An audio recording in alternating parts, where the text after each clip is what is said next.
sound. I know that song. It's your boy Tommy D, the nonprofit sector connector, coming at you 2 flights up from the kitchen, just below the roof in my attic. Every single Friday morning, I bring to you Philanthropy in Focus. I bring to you leaders of nonprofit organizations. I bring to you change makers, people who are making the world a better place, people who realize that there's a need and they get out in front of it and they do the research and they bring the resources and they make the change and they make the impact. People from all different walks of life get opportunities in front of them and they say, you know what, there's an opportunity here to create a solution. And I'd encourage you, look, this thing here, Philanthropy in Focus, the radio show podcast, it was an idea I had. It was an idea that I walked around and told people about for a while. And finally, in January of 2021, it began.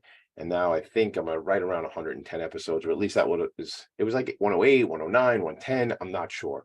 But I was telling people last night it was 110 because it's a round number when I was out. Last night, shout out to the folks, friends of Karen. It was the Emerald City. We were in the Emerald City. Now, I don't know if you know this, everybody, but in the 6th grade, in the disability awareness play at the Washington Street School, I was the Tin Man. And it was my first and only theater opportunity, which is kind of silly when I sort of look back. I mean, I probably should have done a lot more stuff because I am a bit of a performer. Hello, Kerry. Good morning. Hi, how are you? How are you?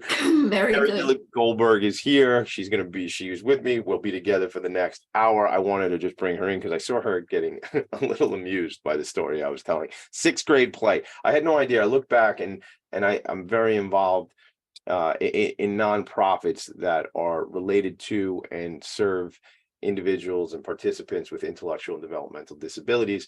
My cousin Linda had special needs and Linda passed. And shout out to the Lindy Lou Foundation, March 26th at Syosset Lanes out here in Long Island, is the big Lindy Lou Classic. All that money gets raised, goes to nonprofits that are serving the IDD space, the IDD community. So it's funny when I try to track things back, I didn't realize, but I was thinking about this last night. Back being in the Emerald City last night, I had a green suit. Probably can only wear it next Friday, and then it has to go back in the closet until next Friday being the Feast of St. Patrick, for those of you who might not be aware. But my friend Yolanda Rabano Gross from Options for Community Living was my friend, my buddy, my date to the event, and I met with all these other nonprofit folks in the room last night. Really special, and it's just so funny. We go to these events and I'm sure wherever you're listening to this podcast, you might go to nonprofit events and maybe you're often in the same rooms, the same catering facility. But it was great last night because there was green lights everywhere and they made the room look like a completely different room. And I've been in that room 100 times, at the Heritage at Bethpage out here in Long Island. And it just looked different and it was very special. Friends of Karen, shout out to Friends of Karen again. They've been on the show.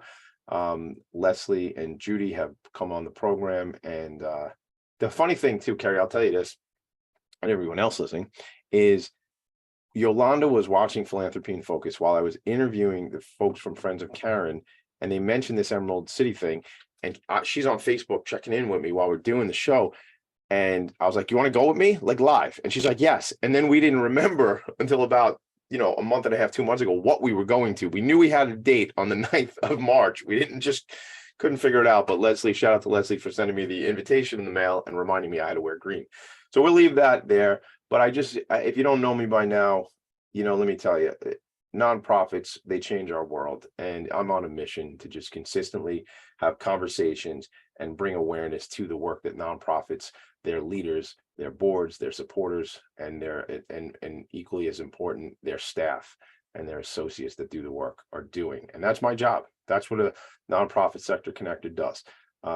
So if you Google what does a nonprofit sector connector do, you're probably not going to find anything. So hit me up on Instagram, tommyd.nyc, and I'll tell you. But just one last thing before we get into today's conversation. This is just one anecdotal story that happened earlier this week. I was on location with Long Island Alzheimer's and Dementia, and we had a meeting. I brought in my friends, Katie McGowan and Kerry from over at Horseability, and we were just having a strategy meeting. And that's what a connector does. And that's what I'm all about, is how does 2 plus 2 equal some number infinite, some number that is not 4, but is much larger than 4? That's the mission I'm on. Kerry, Gillick, Goldberg, you're on a heck of a mission when it comes to nonprofits. What a good segue, Tommy did. Yes, it was a good one. You're on a mission. I've been told that, you do a lot of the same things that I do, constantly connecting, finding solutions, making your way for nonprofits, with nonprofits.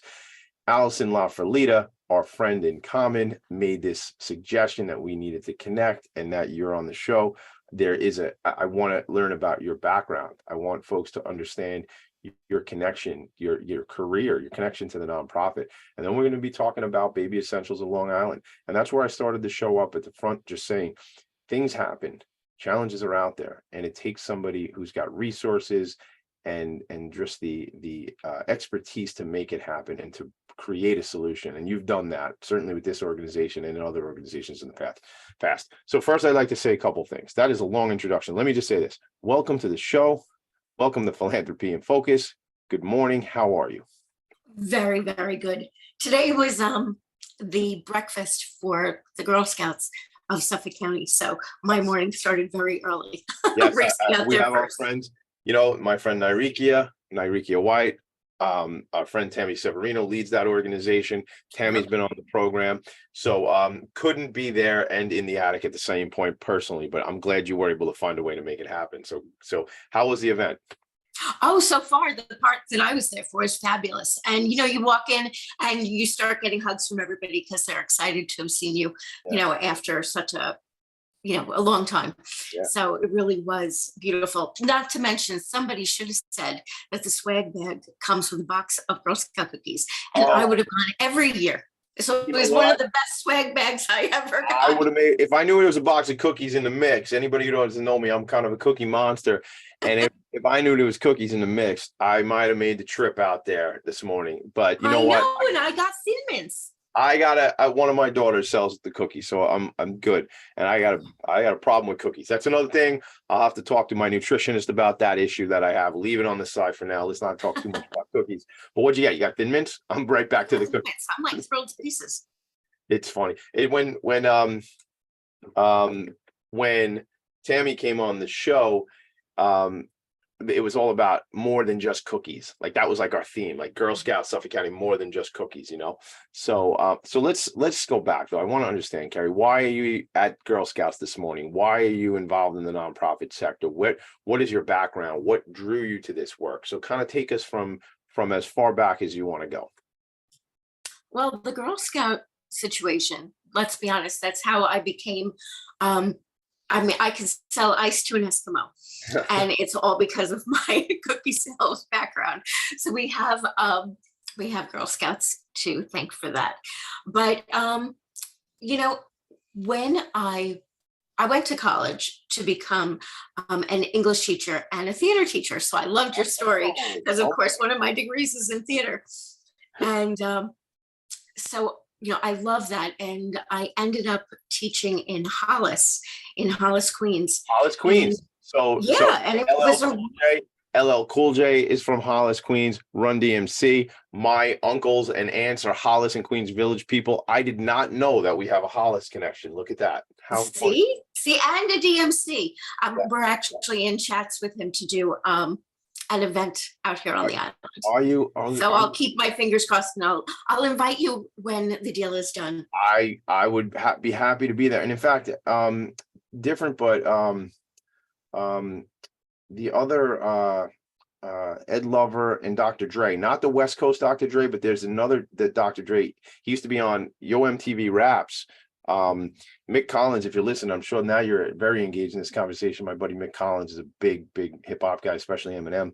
But Dr. Dre has lost his vision, he lost his sight, and he found it. Yeah. Kellyanne Serini had told me about this, that he lost his sight and he founded a nonprofit organization. So, there's like this whole connection here. Maybe we got to reach out to Dr. Dre and see what we can do there. But tell me, so Hollis, so you're teaching theater and English in Hollis? Well, I was teaching English in Hollis, actually in middle school there. Back then, it was a long time ago. Back then, though, 6th grade was in the middle schools. So I taught English. And It was such a learning experience. I'm originally from Merrick, Okay. and then I student taught in Jericho. Got it. So then going out to Hollis was Sure. definitely different. Yeah. And it really set the groundwork, I believe, for what I do now. It really set the groundwork for what you do now. So there's something there we gotta kind of expose there. It set the groundwork. What was it that you became aware of, that you were exposed to, that sort of opened your eyes a bit to what you're doing now? I think it really had to do with need and learning how to communicate both with students and with their parents. And I really got so much out of it. I really did.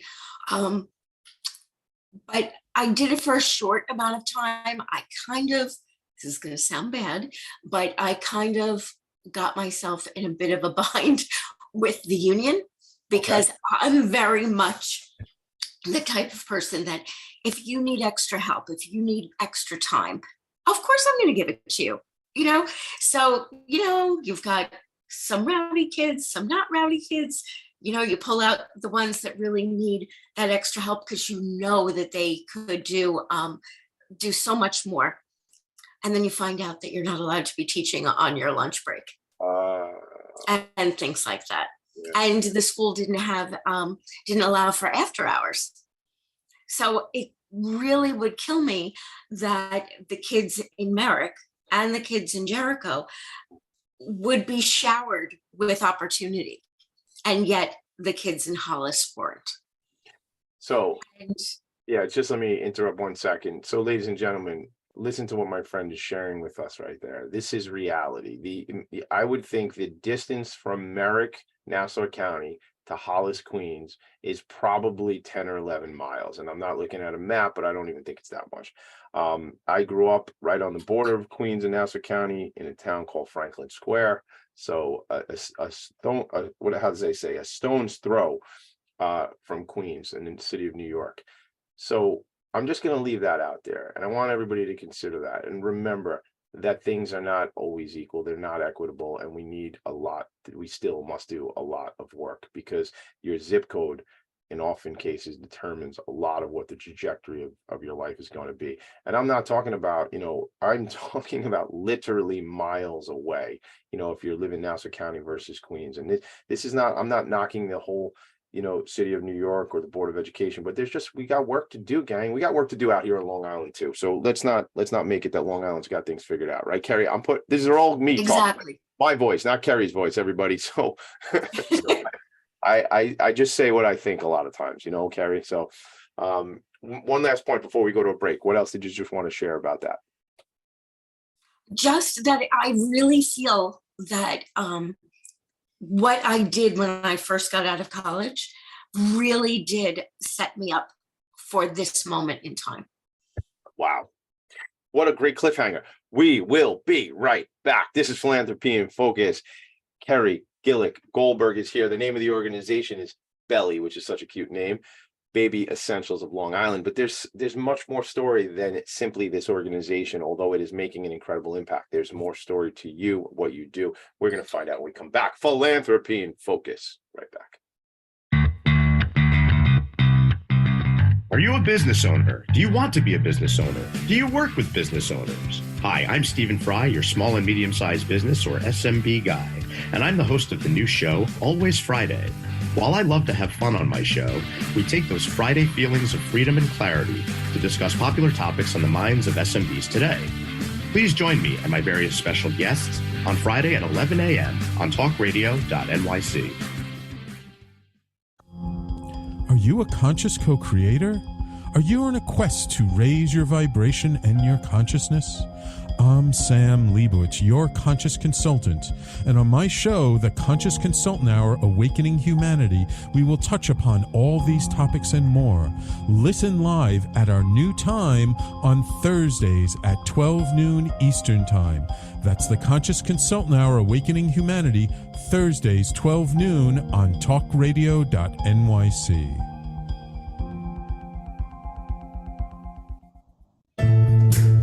Are you on edge? Hey, we live in challenging, edgy times, so let's lean in.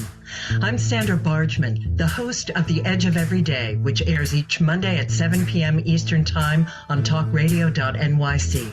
Tune in live with me and my friends and colleagues as we share stories and perspectives about pushing boundaries and exploring our rough edges. That's The Edge of Every Day on Mondays at 7 p.m. Eastern Time on talkradio.nyc.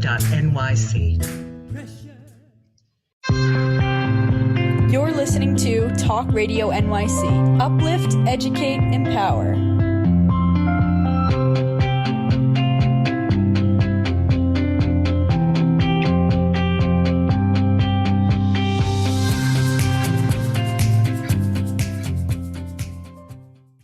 Nonprofits need connections to move in good directions. So cut through all the static. Join Tommy in his attic. I don't know if it's just the fact that I had a really cool evening last night going to that event. I don't know if it's just the fact that Kerry is here on the show with me today, or I don't know if it's just the fact that I'm Tommy D, but I'm extra fired up today. Philanthropy in Focus is the name of the show. In Focus, baby.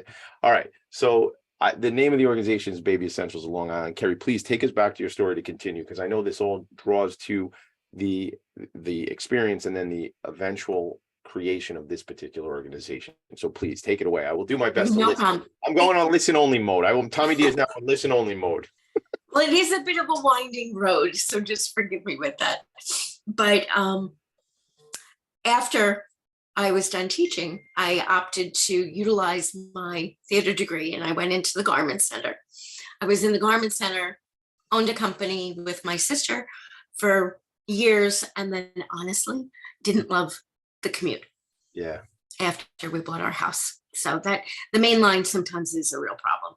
Yeah. So back then it was challenging. So after owning my business for over 10 years, my sister and I parted ways. I gave her my half of the business, but I had this idea that I could take what I loved most about working in the garment center, which was working with the magazines, working with different media outlets, and focus on public relations. And my husband was like, well, you don't have any girlfriends who work outside of the home on Long Island. How are you going to do this? So Lucy Rosen had a group called Women on the Fast Track. She advertised it in Newsday, and it was for women who were in business on Long Island. And I was like, all right, my husband's like, you got to do this. Here's this thing. And I was like, it's 5 o'clock in the afternoon. That's like half a work day. How am I going to get out at 5? But I was like, all right, I'll try this networking thing. So I met Lucy, and I met Karen Delago. Okay. Karen Delago happens to be a very well-known restaurant designer here on Long Island. But what's important about her is that she's the mom of Kayla Barnofsky. Kayla and her girlfriends watched an episode of Oprah, and they saw children who were enslaved in Ghana, Africa. And they realized that they could rescue a child for $4,800. So they made, those little camp bracelets, the woven ones. Yeah. With the strings, you put the yes. strings So together. they decided to do that and stick a little bead on it and sell them to raise money. Okay. So the mom was like, hey, can you make t-shirts for me? This and that. I was sure. We went out to lunch, and she showed me this logo that was a mathematical equation. The one is greater than none. And I looked at that and I was like, you know what? That would look fabulous on clothes. It really would. And so this is going to sound a little corny, but I put it out to the universe that if somebody wanted me to take over their East Coast sales of their garment company, I would do it as long as the girls got a licensing deal. No joke. 3 days later, the phone rings. It's a gentleman calling from Toronto. And he said, I've been asking everybody at Shul who I should hire in New York. And, and I'm thinking it's awfully funny, this Irish Catholic, girl's name comes up all these times in shul. So they decided to fly down to New York to meet me. And the girls, in the end, got an arrangement that you would never be able to get now. I mean, never. Now, It was 20%. They're teenagers or they're younger than that? Are they like what, tweens? Like 13. Like 13-year-old girls? Yeah, tweens. Tweens are really hungry for nonprofit work and figuring out how their life works in the universe. Oh so I love tweens. This is such a great story. I didn't know anything about this story. This is a great story. Oh, well, I love the girls. And obviously now they're older, they graduated college, they did whatever. But back to the story, what I did was we got this 20% deal, 20% of the wholesale price, which you have to realize if you were ever involved in the garment center, everything's based on profit and profit can be manipulated. So I never wanted to do a deal based on, on the whatever the profit was. Well, I did it on the net. So they literally, every time I sold a t-shirt for $10, $2 would go into the pot for the girls. In the end, we rescued 48 children. The line hung next to Juicy in every Bloomingdale's in the United States. Come on. Tons of boutiques, everything else. The girls are literally taught about. There are lesson plans and they're taught about in South Korea. And the girls won, they were like named the most philanthropic teens in the United States, X number of years ago. This is a story. So let me just understand if I heard you correctly. First of all, thank you. First of all, I'm grateful for these young women, wherever you are. I mean, no big deal. Amazing. No big deal. Just changing the whole freaking world. I mean, are you saying that there's like a case study that's what they teach? What you mentioned, Korea, like this, what these young ladies accomplished is now like taught as, it's taught so that other teens can follow in their footsteps. And this was about 10 years ago, if not, 10 or 11 years ago. One of the girls, Angelica, which her name is so appropriate.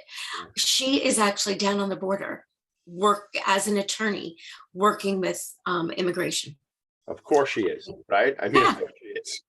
You start out doing this. Every girl has their own special niche. And honestly, I felt so blessed to have met the mother, to have met the daughters, and the girls. Actually, there's highlights of them that were in Teen Vogue.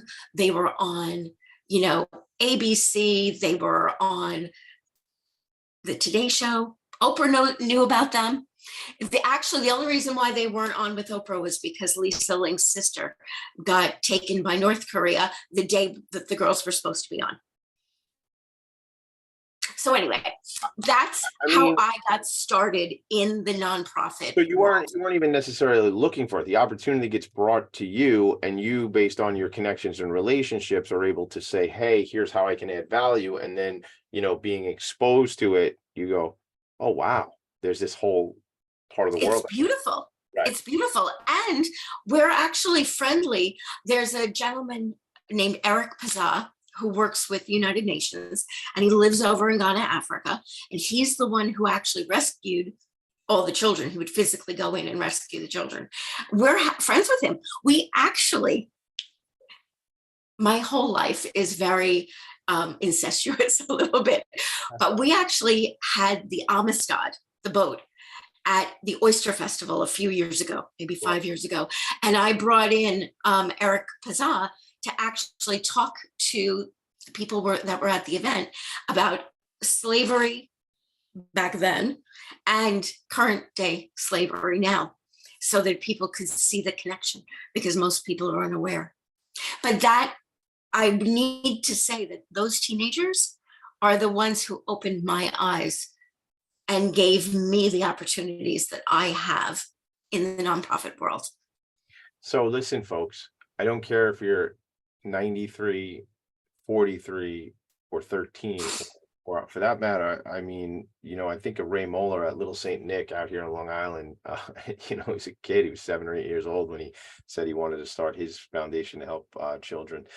I don't care how young you are or how old you are. If you have an idea and you want to make a change, you want to make an impact, just do it. Just lean in and do it and make something happen and make the world a better place, man. We're only here for a short time. I say that all the time. I got 50 years left, but I don't know how many you all have left. So we're only here for a short time. It's a blink of an eye. What legacy are you going to leave? How are you going to make the world a better place? Kerry, you're making the world a better place, and I appreciate that. And I appreciate that these young ladies exposed you to this. So where do we go next? What happens? What do you start to do in nonprofit at that point? Well, after, X number of years after we had saved 48 kids, the parents really wanted their daughters to be focused on going to college and all sorts of different things. So they decided to close down One is Greater Than None, but it had opened my eyes to all these possibilities. And by then I was already on Long Island. I was already meeting lots of other people in the nonprofit sector. And I still knew that my favorite thing to do was public relations. So technically, people are always like, well, what do you actually do for a living? So I actually own a PR firm. Yeah. And thank goodness for that, because that is what helps me be able to be philanthropic. So I want to say, 9-10 years ago, Ernie Canadeo, who owns the EGC Group, he's an amazing man. I met him through the Oyster Festival. Ended up introducing me to the Albanese organization, who's the master developer of Winedance and Winedance Rising. So if you haven't had an opportunity to drive along Straight Path and see the amazing transformation that's been happening within that community, I am the director of communications and programming for the Winedance Plaza Association. But there again, I feel like all my work in Hollis made it where somebody felt that I had a background where I could do good in Winedance, even though I'm from Merrick. Well, let's just give people Winedance for a second, because those folks who might not understand the geography, Winedance, a lower income, lower socioeconomic community traditionally here in Long Island, right? I mean, can you define it better than that? No, and but there are so many residents in Winedance who are so good. That just needed better places to live. They needed an investment in their community. They needed an investment in their, the train line. Yeah. So I'll be honest with you. I can't say enough about the work I've been exposed to and been able to assist with in Winedance. So I consider myself like just a vessel. Tell me what you need. Let me see if I can, if I don't know how to do it, I'll get someone who knows how to do it. So again, it takes that. See, this is the thing. And I heard my own words while I was saying that. And I felt like it almost sounded judgmental, what I was saying about these communities, but it's not that. I think these communities are underserved. I think this is really when I say that these communities might be lower income, or it's a result of the investment not being done in certain parts of our island. It's certainly in parts of our country. I made the call before about Hollis and the city versus Long Island, but there are plenty of schools on Long Island that don't have a library. And shout out to the book fairies, my friend. Yes, book fairies. We work with them in Winedance. Of course, right? It makes sense, so Amy Zaslansky and her vision, and certainly under the leadership of Eileen Minogue, who here on Long Island is, what do you say, just an ultimate leader in the nonprofit sector.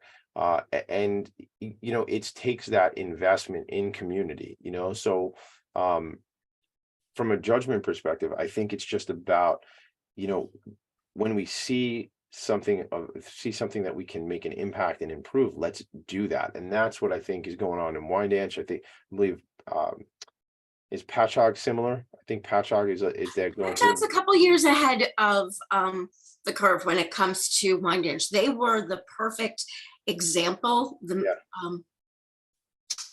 Patchogue's beautiful, and we're like 4 years behind or 5 years behind. But that's a great roadmap that's been set out as well, right? A roadmap from Patchogue. Oh my goodness, yes. And then of course with the investment that they've done with Wine Dance Rising, I mean the planning, what makes Wine Dance unique is that it was something that was done by the community. There was community buy-in. Steve Ballone actually was the person who really helped spearhead it, and everybody else has kind of followed suit. And the work that's gone into the community is just gorgeous. So a couple of things I want to ask you, and we have to go to break in a sec, but when we come back, I'd love to go on a tour with you and see the community, maybe do some video and stuff like that, because I think it helps tell the story. If you're up for it, you talk PR. Would love it. Would love it. You're more than welcome. Love it. Because that would be cool for me, and I think it'd be cool to tell stories. I think isn't that what PR is anyway? Storytelling. You know, that's what my friend MJ Verdon told me like last week. She was like, you know, Tommy D, I'm a storyteller, and I guess I'm in PR then, Kerry, because I'm a storyteller. Yes, too. you are. I didn't realize. So, all right. So when we come back, we're at the point where Wine Dance Director of Communications. We're talking about it's called Wine Dance Rising, right? I'm getting that right. Wine Dance Rising, and we're going to get this to come to the. We're going to talk about Baby Essentials of Long Island and the impact that you're making there too. So beautiful. It comes full circle. It's coming full circle. It's coming full circle. We'll be right back. Philanthropy and Focus. Kerry and Tommy in the attic. Are you passionate about the conversation around racism? Hi, I'm Reverend Dr. TLC, host of the Dismantle Racism Show, which airs every Thursday at 11 a.m. Eastern on talkradio.nyc. Join me and my amazing guests as we discuss ways to uncover, dismantle, and eradicate racism. That's Thursdays at 11 o'clock a.m. on talkradio.nyc. In a post-COVID world, you may have many unanswered questions regarding your health. Are you looking to live a healthier lifestyle? Do you have a desire to learn more about mental health and enhance your quality of life?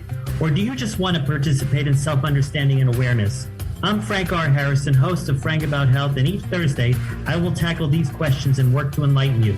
Tune in every Thursday at 5 p.m. on talkradio.nyc, and I will be frank about health to advocate for all of us.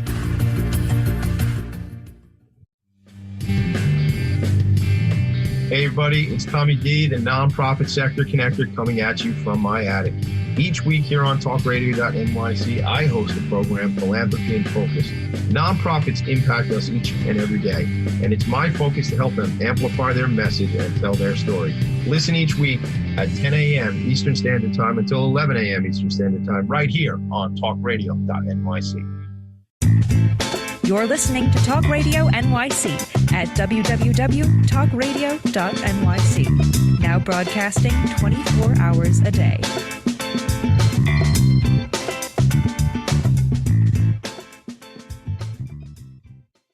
Nonprofits need connections to move in good directions.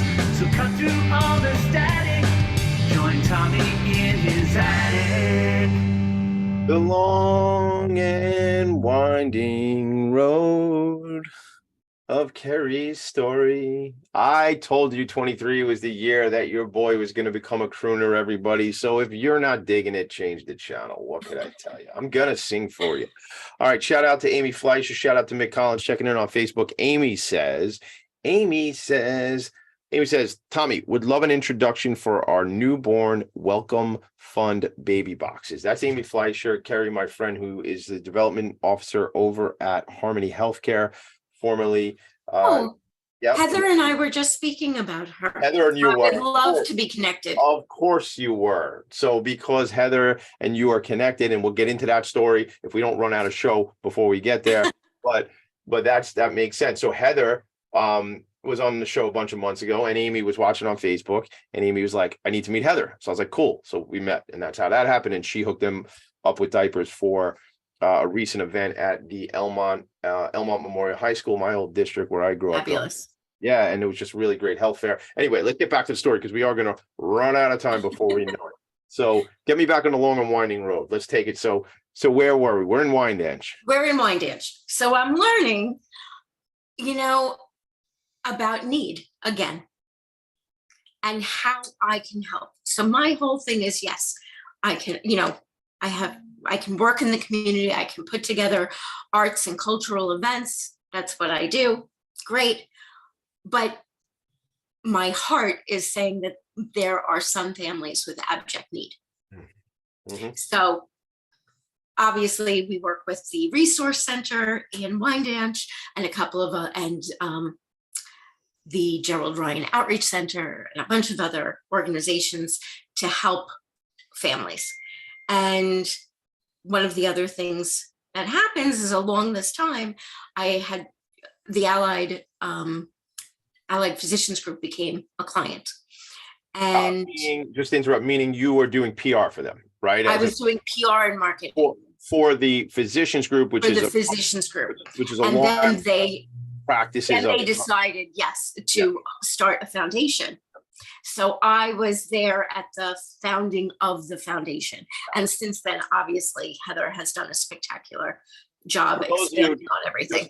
Just for some context, let me give you, for those of you who may not be a fan of Philanthropy and Focus, and I just don't understand that. But let's just say you didn't know Tommy D. Heather Edwards is a friend of ours. She was on a panel discussion I did on Friday at the Viscardi School. God, I'm such a name dropper. Over at Viscardi, at the Viscardi Center. And Heather is the executive director of the Allied Foundation. Millions of diapers have gone into the hands of families in need.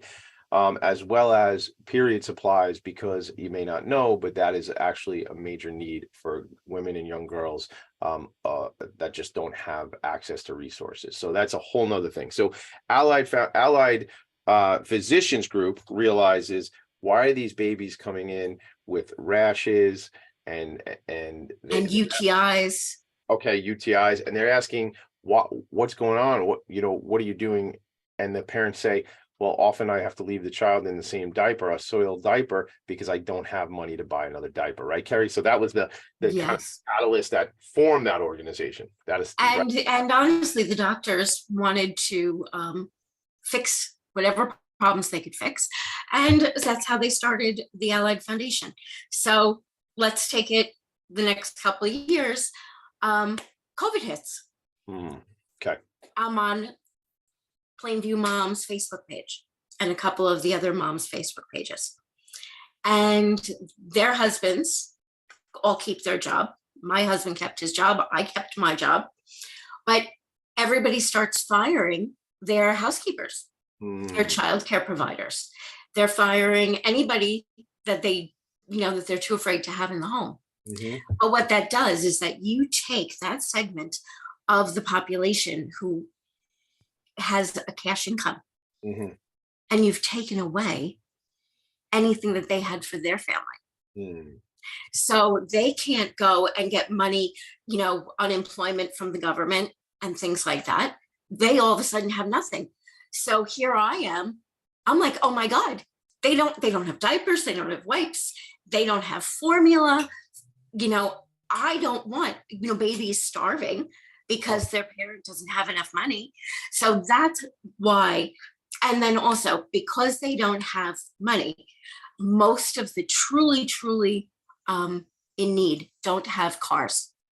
So there's no way to avail yourself of other services. So all right, hold on. I got to pause you. Let's set this, that's okay. Let's set this up. First of all, freaking COVID. I mean, God, I talk about the ripple effect in such a positive way.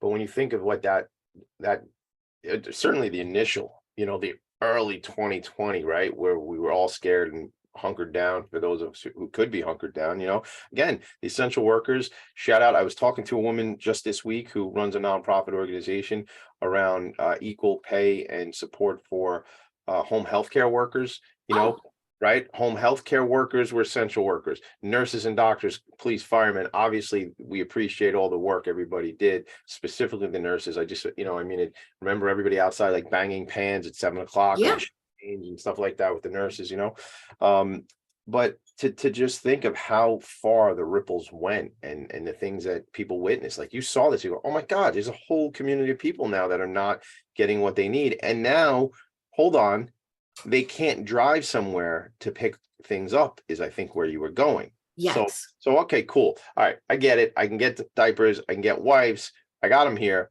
but now what happens? Now I have to be able to deliver them. Wow. So I started hiring people to make deliveries. Literally, kids that were coming home from college, this and that, kids that needed community service hours. Their parents would drive, they would drop them off. And this went on for about 2 years. And then thank the Lord, I met Adam Haber, who has a company called Trellis. And he does short distance deliveries. So every week we set up our little system, and every week his people go out and make deliveries for us. So we deliver anywhere, probably about 50 families a week. Still, like now or in the beginning of when you were doing that? Oh, no. I mean, even now, especially with the way, it's scary. It's 50, 60, 70 families a week. All right. So let's take a pause. First of all, I met Adam Haber is his last name, right? Yes. I met him at the Queen's Chamber of Commerce at a holiday event where I was wearing a red velvet jacket because I do. But I never knew him before, and we just kind of it's almost like we're standing talking business card, here's mine, here's yours, that sort of thing, and then never really had a chance to connect with him again until I heard you tell me about him at the Long Island Children's Museum maybe a month ago, when we were there with the Nonprofit Resource Hub. If you don't know what Nonprofit Resource Hub is, go to nonprofitresourcehub.org or, send me a message, Tommy D at philanthropyandphocus.com. Phocus is Phocus, and I'll get you sorted out because we are really connected in the sector. So I had met Adam and I don't really know him, but to know now that he's done this work with you tells me I need to know this man, because he's a businessman, but he's giving back and he's involved. I know you said you pay him, but I'm assuming just his involvement. Oh, he does very right by us. I can't say enough good things about him and about his team. Love it. Shout out the name of his company and Trellis. Okay, cool. And it's all local delivery. All local delivery. Love it. All right. So now we have to go to one quick break. And then we're back, and then we're going to finish the show. When we come back, I want you to tell us more about the stories, what the delivery is like each week, what folks are getting, how it all works logistically. And then I want you to share with me. And by the way, I shared this stuff on Facebook, everybody, but if you're finding this somewhere else, the website is babyessentialsofli.org, babyessentialsofli.org, and they have a very big presence on Facebook. On Facebook, it's Baby Essentials LI. I shared this stuff on Facebook, but if you're not listening on Facebook, that's where you'll find Kerry and the organization. We're going to go to a quick break. Kerry, when we come back, let's bring it back and let's talk about what, like I say, the logistics, the look and feel, and ultimately, who do you need to meet? How can we help?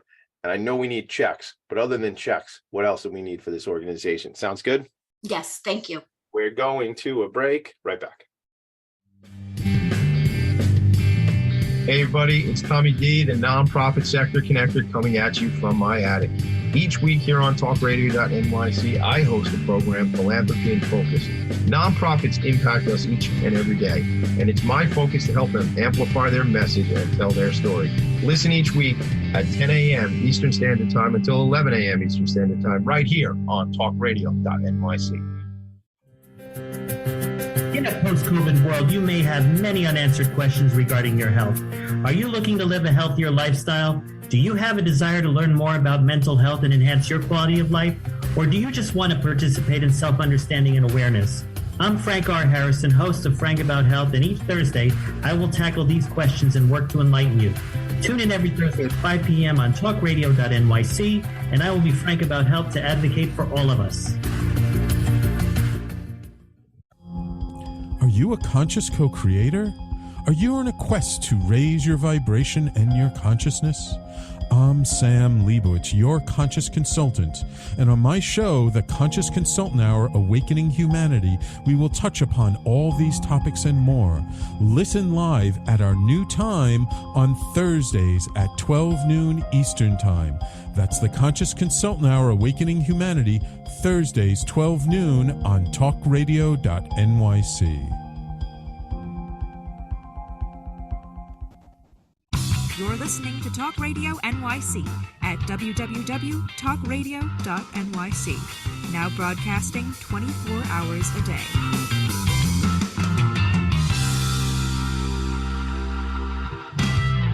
Nonprofits need connections to move in good directions. So cut through all the static. Join Tommy in his attic. Part about being Tommy D is sometimes ideas come into your head and you just say them. So here's one for you. I'm standing here and I'm going, I remember talking to my friend Yolanda Rabano Gross last night, who is very involved in theater. We ran into these people who are Marist grads, and she's a Marist grad. So I started talking about theater up in Marist, and I was telling you all that I was in the 6th grade play and I was a Tin Man. Oil can.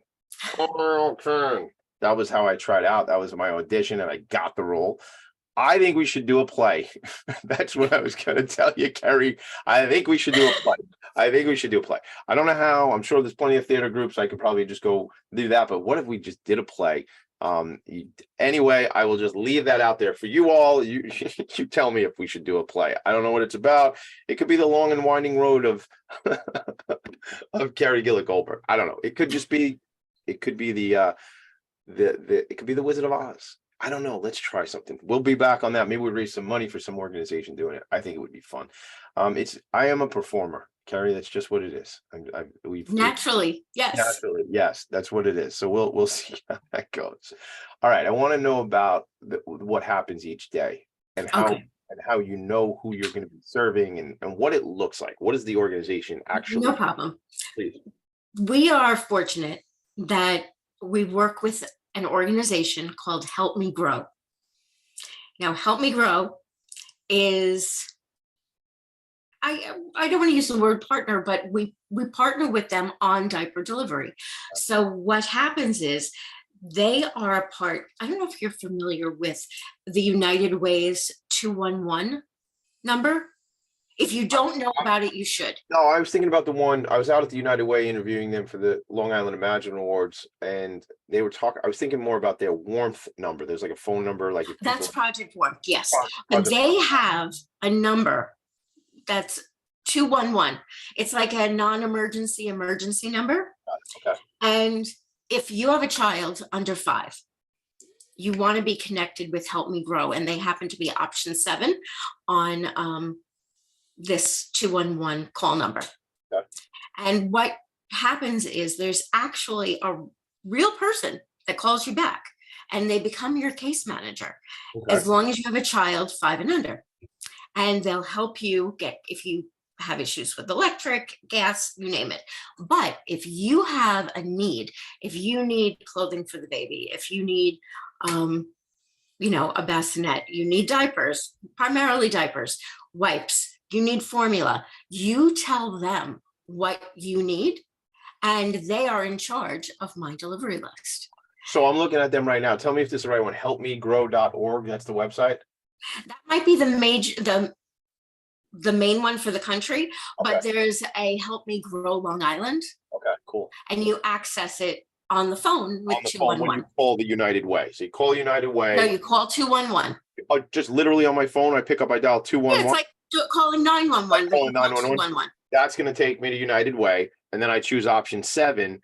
And then I explain that I have certain needs, and then they'll help me get what I access. Exactly. They'll connect you with whoever you need connecting, as long as your child is 5 and under. And I'm the one that they connect with for diaper delivery. Got it. Awesome. Okay. And they actually manage my, Google file that has all the deliveries. And then, so what happens is every day new deliveries come in, but people also send me messages through Facebook And some people, once they get my phone number, they end up texting me their needs as well. I send all that information to Carmen, who works about 15 hours a week for BELI. She takes that information, she bundles everything up, and then she uploads everything to Trellis or to ACDS, which is one of the local nonprofits that has young adults with intellectual Down development syndrome. with Downs, mainly But Downs. mainly with Downs, and then they will do local deliveries, and it's lovely. I know, it's great. It's like beautiful. This is the whole thing for me, I mean, so you have people in need. You have a strategic partnership with another nonprofit, right? The United Way is involved. Then you have a strategic partnership with Andrew Haber and his business, okay, a for-profit business that's doing work in tandem with the nonprofit. Then you have another strategic relationship with these young people who've probably aged out of the school system, and this is part of their give back and their community service and gives them value in their day by making an impact, not dissimilar from what Eileen and the team and Sherry Yes. over at Book Fairies do, where they work with, I don't know, I want to say like 60 different nonprofit organizations. I know. Eileen was telling me the number was huge. It's crazy. And same serving, I don't want to say same, but similar population of young adults that are that are picking up books all around New York and bringing books to. I mean, this is it, man. Like, this is all, like, if we could just do this all day, like if this was, Oh my God, that would be amazing. and you've kind of figured it out. I'm in the process of figuring that out, to just spend all my time, or as much of my time, my business time, in this world, because this is what's right. This is where we should be making an impact. How can people get more involved? Do you need volunteers? Do you need, I mean, it sounds like delivery is all sorted out. The logistics is sorted out. So how can people get involved and or help? Or do you have an event coming up? Like, tell us about that. Okay, as far as events, the town of Babylon's town clerk, she is collecting items for me. She's collecting diapers, wipes, clothing, you name it, anything for a baby. So those can all be delivered either to Town Hall with Babylon. Or Assemblywoman Kimberly Jean-Pierre's office. And they're doing the collection now. Can we direct anybody there? Is there like a flyer or something we can share out? Like, yeah, we can share. I'll get the flyer for get you. it to me, and then we'll get it back out on social media and things. And they can always also, Kimberly Jean-Pierre's office is very, very active with us. And she was honestly one of the best people I've ever met. And I met her through my work in Wyandanch. I love it. I found her website. So NewYorkAssembly.gov/mem/Kimberly Jean Jean-Pierre.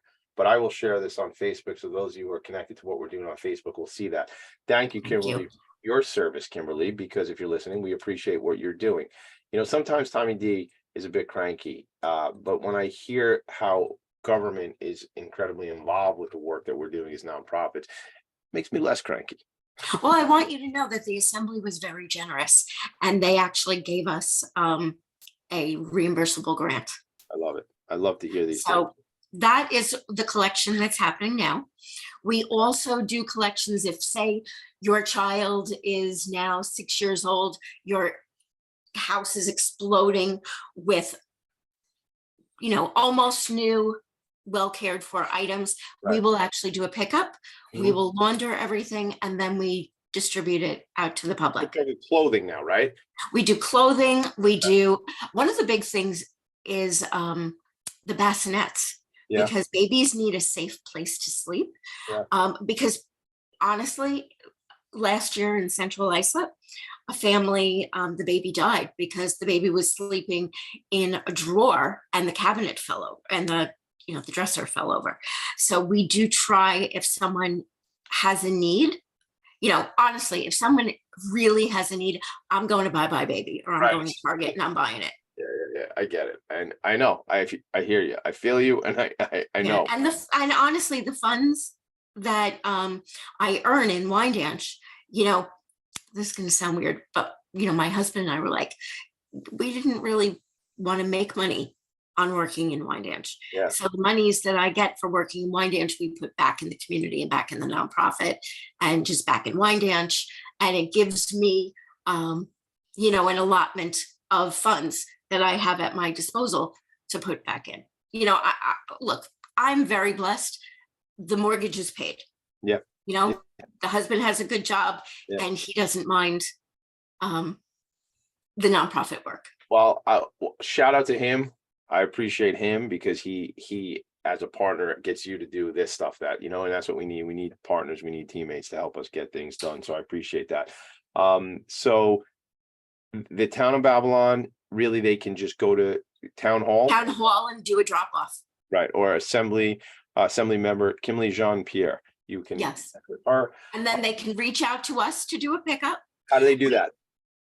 On our website, there's a number they can text. There's also an email address that they can email. So it's info@babyessentialsofli.org. Perfect. All right. Oh, and then there's more. Well, There's an Amazon link. What's the Amazon link? Yeah. You wanted to tell me about that. Tell us that quick. That I did send it to you. If we could put that. I will put it out on Facebook. That would be fabulous because that's amazing. And it literally just comes to me. What does that mean? People can buy product at Amazon? They can buy product. We say thank you. And it gets delivered to my home. I'm putting that in the chat on Facebook. If you're checking out, if you're listening and you want to find this all later on, go to Philanthropy and Phocus on Facebook. You will find all this. Last thing I got to do, and then we actually got to get out of here. We're over time. But what I want to say is Backyard Players and Friends. I visited with them in Rockville Center just last week. And they have this place called Love by Nana, where all these individuals with intellectual developmental disabilities will come there, and people they send their gently used baby clothes, and they have a bunch of washers and dryers. Oh my God, Kerry, we got to go there together. Backyard Players and Friends. Shout out to Ellen White.